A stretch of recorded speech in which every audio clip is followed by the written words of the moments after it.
मुंबईत गणपती बाप्पाचं आगमन झालेलं पाहायला भेटतंय। माझ्या मागे आपण बघताय नवसाला पावणारा महाराजा या गणपतीचं आज आगमन होताना पाहायला भेटतंय।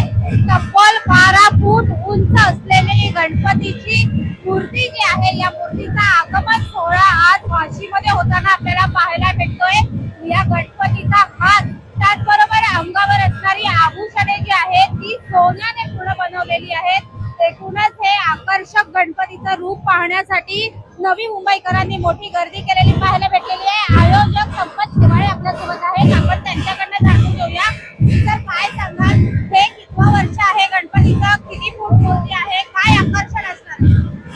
बघा, हे गणेशोत्सव मंडळ 1985 साली स्थापन झालं आणि या सत्रामध्ये गणेशोत्सव साजरा करत असताना हा सत्र हा मिनी इंडिया आहे।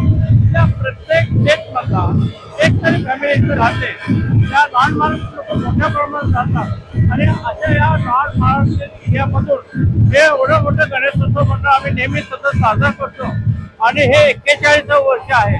41 वर्ष पदार्पण करताना मोठ्या उत्साहानं आम्ही हा गणेशोत्सव साजरा करतोय।